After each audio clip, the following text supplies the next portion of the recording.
President. Mr. President, just a very short co-sponsorship speech. Mr. President, as the Senate Committee Chair of the Committee on Sustainable Development, Goals, Innovation, Futures Thinking, we talk about sustainable development.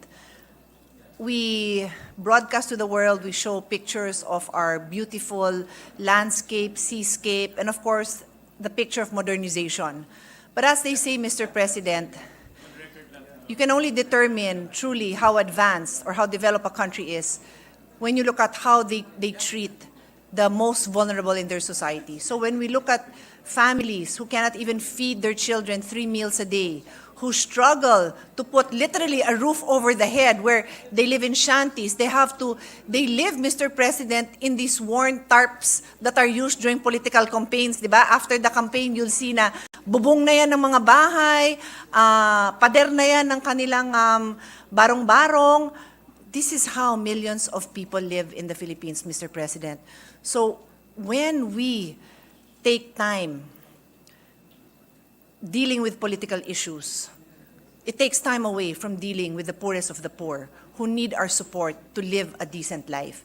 Mr. President, in our show, Cayetano in Action with Boy Abunda, we often tackle problems that include marital problems, nagbubugbugan na asawa, utang, minsan utang ng nanay sa anak na hindi na nag-usap ang nanay at anak for 3 years dahil sa utang, couples who separate dahil sa whatever conflict they have. 99%, Mr. President, the root of their problem is poverty. Sheer poverty. May daycare teacher na sinumbong ang isang nanay dahil hindi na pinapasok sa daycare ang kanyang anak. And the reason is, sobra siyang nahihiya dahil wala siyang pagkain na mabigay sa anak niya, papasok daw yung anak niya ng gutom. So sa kahihiyan, hindi niya lang niya pinapapasok yung anak niya, Mr. President. So all of these legal issues can be attributed to people having decent jobs and decent wages. And so I joined the Senate President and our colleagues in co-sponsoring this very important measure.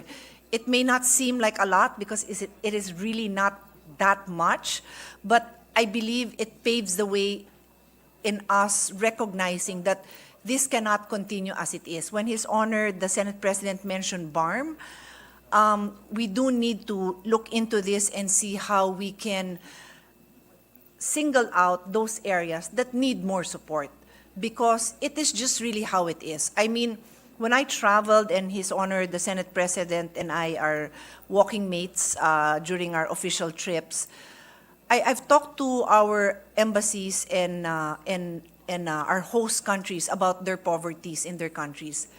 Their poverties, at least the countries I've visited, are different from our poverties. May bahay pa rin silang nauuwian.